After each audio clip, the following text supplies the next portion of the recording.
Chers amis, bonjour. Nous sommes le 14 août sur les ondes de Radio Arc-en-Ciel et aussi sur YouTube.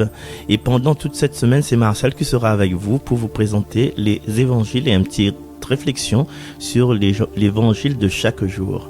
Et aujourd'hui, nous allons partir dans le livre de Saint Matthieu, chapitre 17, au verset 22 jusqu'au verset 27. En ce temps-là, comme Jésus et les disciples étaient réunis en Galilée, il leur dit: le Fils de l'homme va être livré aux mains des hommes. Ils le tueront, et le troisième jour, il ressuscitera. Et ils furent tous profondément attristés. Comme ils arrivaient à Capharnaüm, ceux qui perçoivent la redevance de 2 drachmes pour le temple vinrent trouver Pierre et lui dirent: votre maître paie bien les 2 drachmes, n'est-ce pas? Il répondit: oui. Quand Pierre entra dans la maison, Jésus prit la parole le premier. Simon, quel est ton avis? Les rois de la terre de qui perçoivent les taxes ou l'impôt? De leurs fils ou des autres personnes? Pierre lui répondit: des autres? Et Jésus reprit: donc, les fils sont libres, mais pour ne pas scandaliser les gens, va jusqu'à la mer, jette l'hameçon et saisis le premier poisson qui mordra. Ouvre-lui la bouche et tu y trouveras une pièce de 4 drachmes. Prends-la, tu la donneras pour moi et pour toi. Acclamons la parole de Dieu. Bonjour, Marcel Exotsan. Vous avez remarqué, l'évangile d'aujourd'hui, il commence par l'annonce de la passion. Et le sujet, en fin de compte, le sujet de cet évangile-là n'a aucun rapport. C'est comme la passion, c'est une affaire extérieure. Parce que le sujet de ce texte, c'est s'il paye la taxe du temple. Et la phrase est importante parce que il définit Jésus comme fils de l'homme. Donc Jésus, c'est Messie. Et il définit Jésus aussi comme fils de Dieu.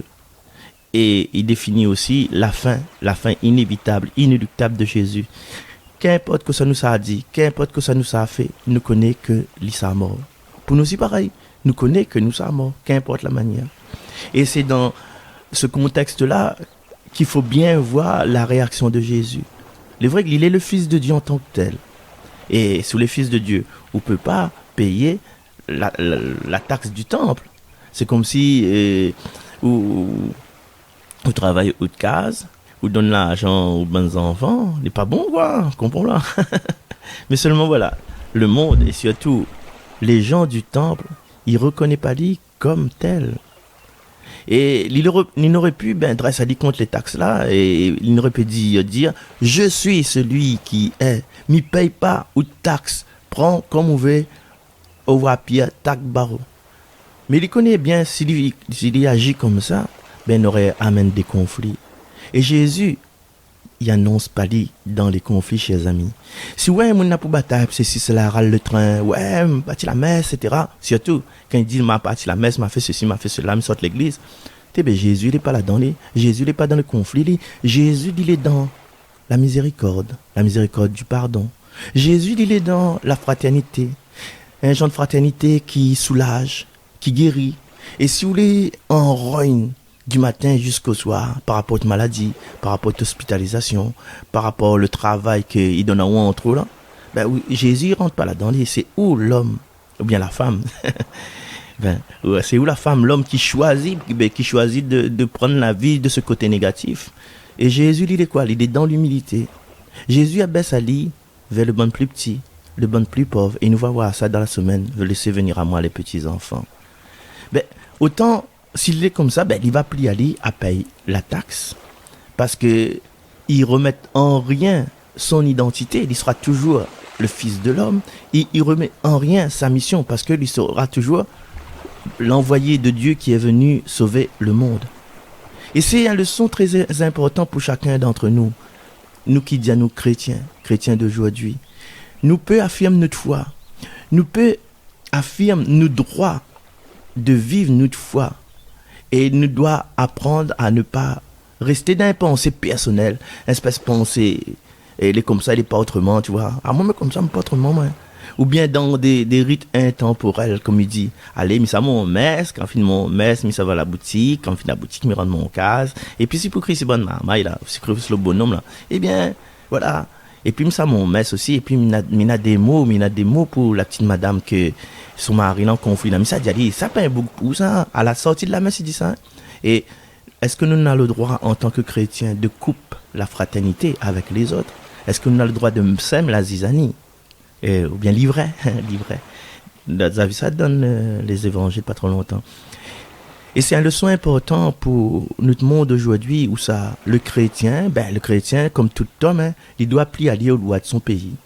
Et tant que ces lois-là, il n'atteint pas dans la vérité de sa vie et la vérité de sa foi, les pas à l'encontre de son élan spirituel, allons.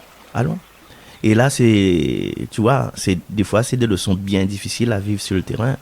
Mais aucun chrétien m'y pense, il peut jamais faire l'économie. Il y a un autre petit point avant, mais ça va. Il y a un autre petit point que je voudrais noter. C'est que Jésus, il n'a pas payé seulement pour lui, il a payé aussi pour Pierre. Solidarité fraternelle. Hein? Il n'a pas rencontré des bobales, il l'a fait. Il a causé et il l'a fait, il a payé en vrai. Et à nous, des fois, nous cause. Oui, il faudra un jour, il y a qu'à faucon. Mais Jésus n'a pas dit il y a qu'à faucon, il l'a fait par lui-même.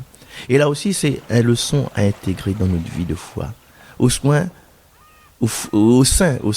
milieu d'un monde qui est notre monde à nous. Chers amis, nous connaissons que pas toujours la vie est rose pour nous. Et si jamais nous vivons une période un peu plus troublée, nous vivons une période où ça, le monde y attire nous loin de bon Dieu, loin de l'amour de bon Dieu. Allons demander l'Esprit Saint d'éclairer à nous et de sanctifier à nous pour que, comme Jésus, nous ayons fait la part des choses. On la retrouve demain. Bye bye. Une belle dame est montée dans les cieux. Vive Marie! Cette belle dame est la mère de Dieu. Vive Marie! À Nazareth, en Galilée, a grandi une fille immaculée. Un jour, l'ange du Père vint lui annoncer: je vous salue Marie, pleine de grâce, le Seigneur est avec vous. Pour la mère de tous les vivants, le ciel de Dieu s'est ouvert.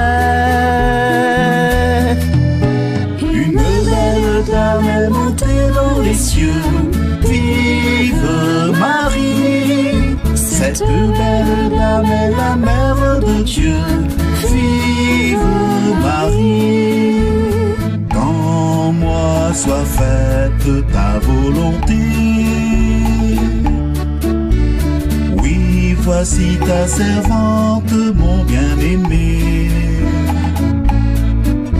Louange à notre Père pour sa préférée.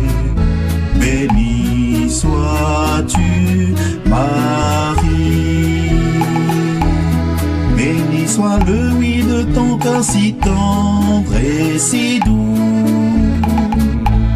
Pour la mère de tous les vivants, le ciel de Dieu s'est ouvert. Une belle dame est montée dans les cieux. Vive Marie! Cette belle dame est la mère de Dieu. Vive Marie! Élisabeth dans la Judée, vois ta cousine vient te visiter. Comment peut-il se faire que vienne à moi la mère de mon Seigneur? Vous êtes bénie entre toutes les femmes, et Jésus, le fruit de vos entrailles, est béni. Vive notre mère! Une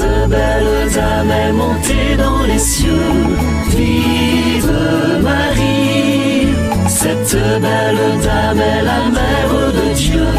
Vive Marie.